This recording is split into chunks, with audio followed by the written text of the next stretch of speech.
It was a quiet Tuesday afternoon, and I was sitting there, staring at this old office chair I'd had since college. The faux leather was peeling, and every once in a while, the hydraulics would give out, dropping me an inch or two without warning. It still worked. Nothing was broken. But after an hour of emails, my back started to ache, and I caught myself thinking, I'm an adult now. I work from this spot every single day. So I did it. I spent $900 on a chair. Not a car, not a new phone, just a chair. And I didn't feel bad about it. Honestly, I felt responsible. I told myself it was an investment in my health, my posture, my career. It wasn't flashy or indulgent, just a matte black, ergonomic piece of engineering. No gold trim. No look at me energy. It felt like one of those solid, grown-up decisions you're supposed to make once you stop living like a student. When the delivery guy left, I finally sat down. The chair felt heavy, serious, perfectly still. But as I adjusted the armrests, I started noticing things I hadn't paid attention to in years. My cheap laminate desk wobbled every time I shifted my weight. My monitor suddenly looked smaller than I remembered, the plastic frame thick and slightly yellowed. The warm, flickering light from a $10 desk lamp felt tired, and beneath it all was a messy knot of dusty cables on the floor. I wasn't judging it. I wasn't upset. I was just aware of it. That's when something subtle happened. Nothing in the room had changed, but suddenly the chair was the only thing that felt right. It didn't match the desk. The desk didn't match the monitor. The whole setup felt off, like wearing a perfectly tailored suit jacket with an old pair of gym shorts you've had since high school. Once you see that kind of imbalance, you can't unsee it. So over the next few weeks, I made what felt like small, logical fixes.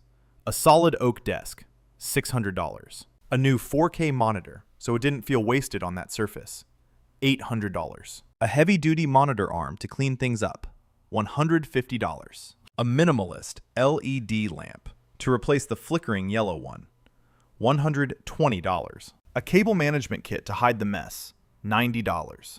And eventually, a mechanical keyboard and a precision mouse that actually fit the space, another $300. It didn't feel like shopping. It felt like finishing something. About a month later, I was sitting in the same room and glanced at my bank statement. I had to pause for a second.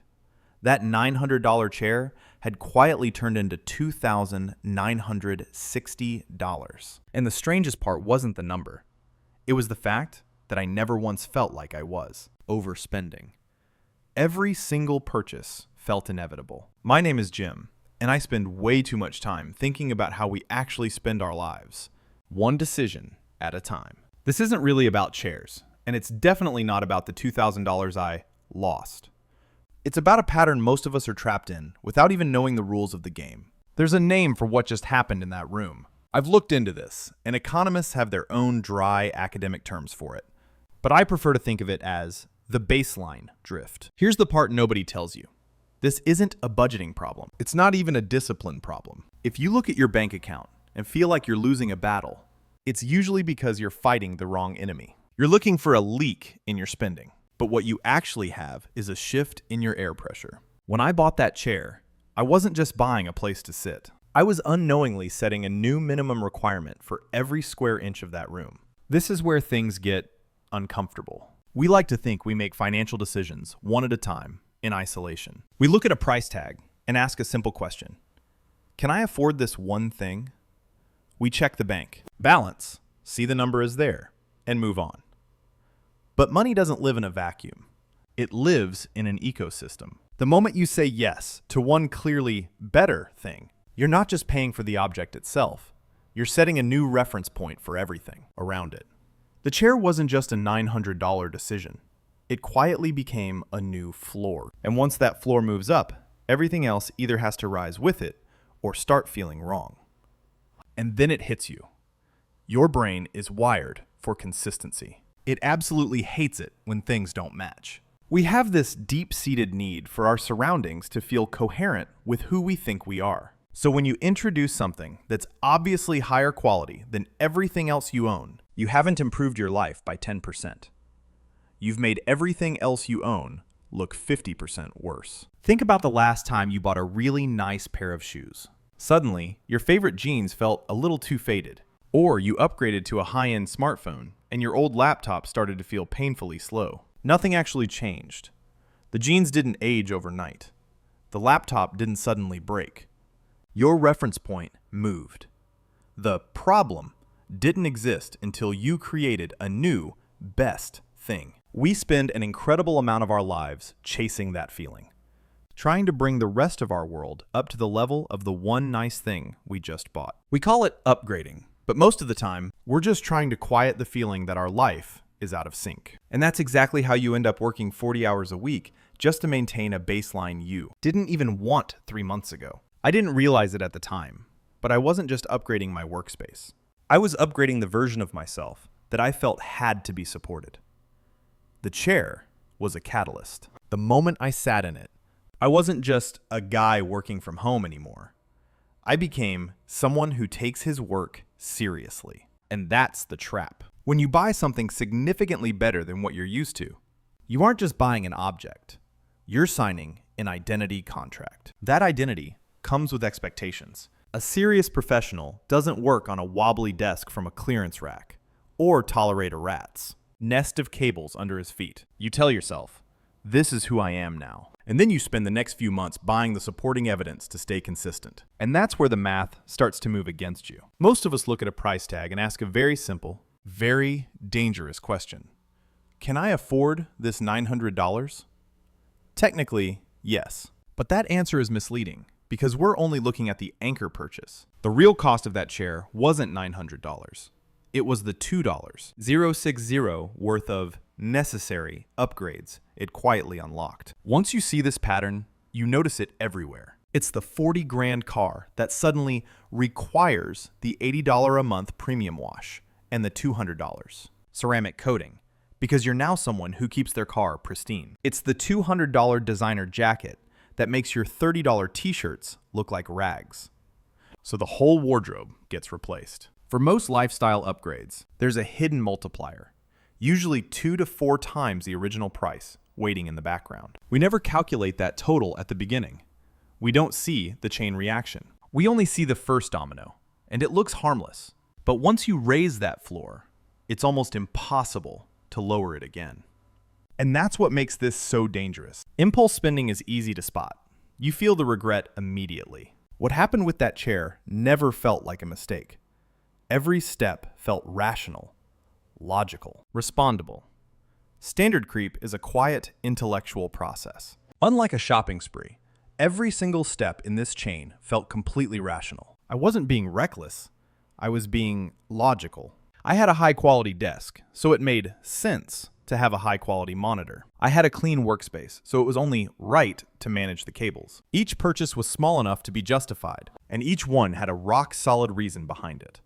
Health, productivity, professionalism. And that's why this is so much harder to catch. When you're overspending, your gut tells you to stop. But when you're upgrading your standards, your brain tells you you're finally doing things the right way. I realized that I wasn't fighting an urge to waste money. I was being led by my own desire to be better. It never felt like I was losing control.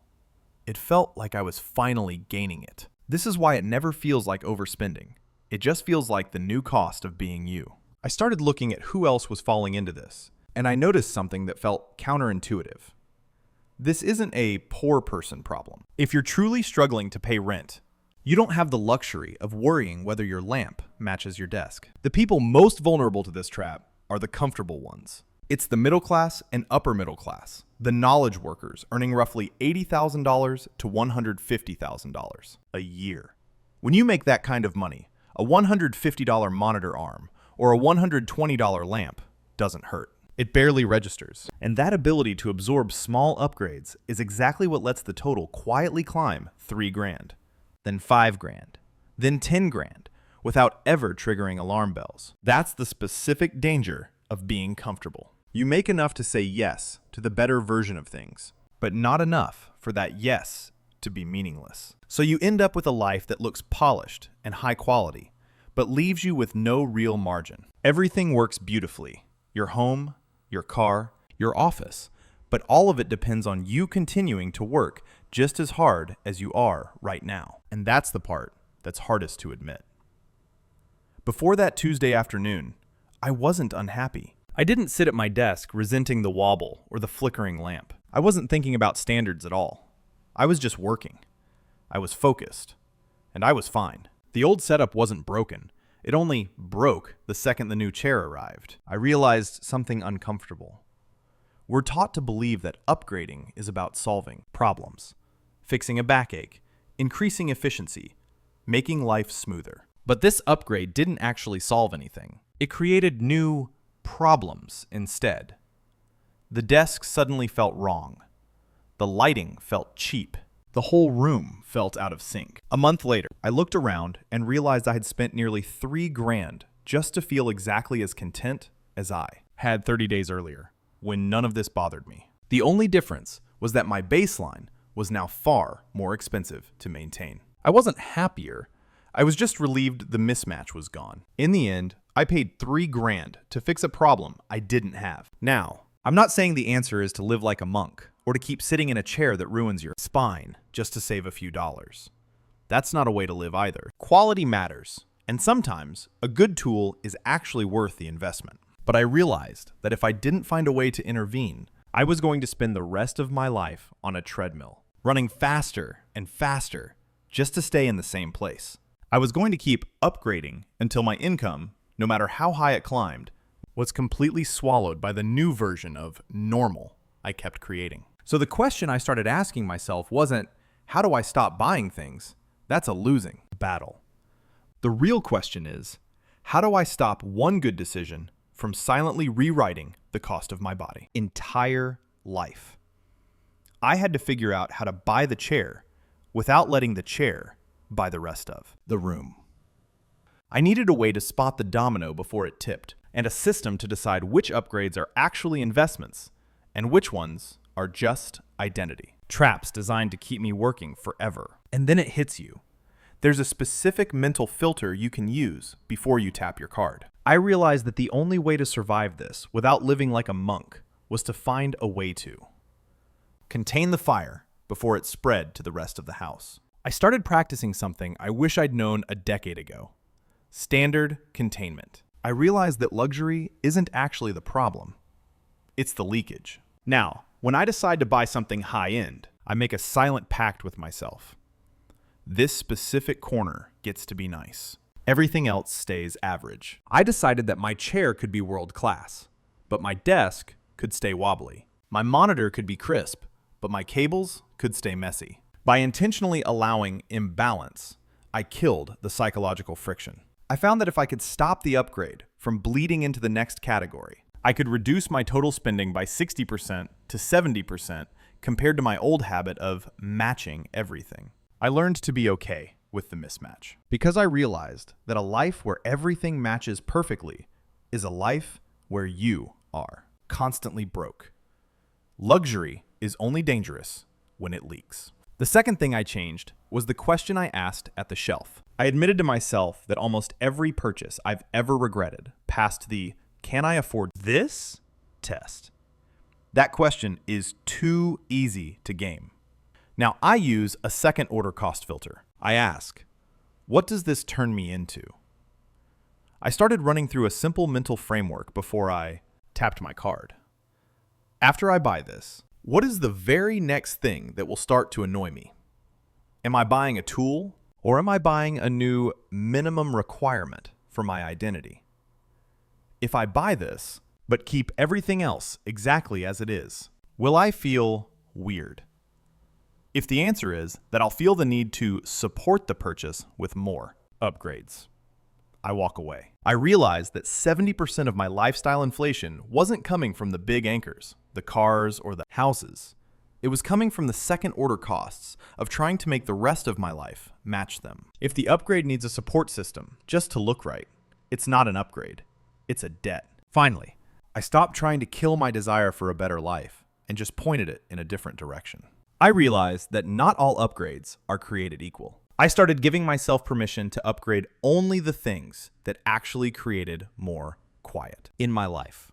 What I call leverage upgrades. Instead of spending $2,000 to make my room look like a magazine cover, I started looking for upgrades that bought back my time or reduced my future stress. I spent money on automating my finances, so I never had to think about a bill again. I invested in tools that made my work faster, not just prettier. I noticed a massive difference in the math. $1 spent on a lifestyle upgrade is gone forever. It's $1 to $0. But $1 spent on a leverage upgrade, something that buys back an hour of my week, or saves me from a future headache, usually pays back $3 to $5 in saved energy and avoided costs down the road. Some upgrades make life prettier. Others make life quieter. I decided I'd rather have a quiet life in a mismatched room than a stressful life in a perfect one. I sat back in that $900 chair today, and I realized that for a long time, I was looking at my bank statement through the wrong lens. Most of the money stress I've felt in my life didn't actually come from bad decisions. It didn't come from reckless gambling or blowing thousands on a weekend in Vegas. It came from good decisions, rational, sensible, adult decisions, stacking quietly on top of each other. No one ever teaches us that a standard has its own momentum. We're taught how to save, how to invest, and how to budget. But nobody mentions that every time you say yes to a higher quality of life, you're also saying yes to a higher cost of existence. You aren't just buying a product. You're subscribing to a lifestyle you now have to fund indefinitely. And then it hits you.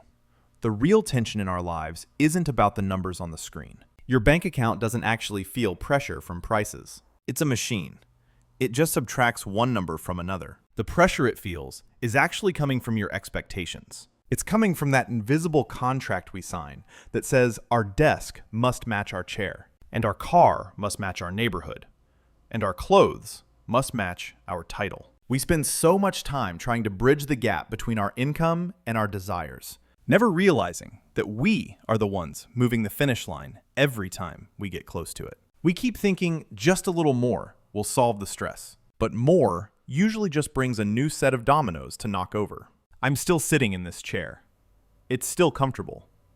It's still a good purchase. But I don't look at the rest of the room the same way anymore. I've learned to live with the wobbly desk and the messy cables. And strangely, it feels better than the perfect setup ever did. Because once you see this pattern, you don't necessarily stop buying things. You just stop letting one purchase quietly redesign your entire life. You start to realize that the most expensive thing you can own isn't a luxury car or a high-end watch.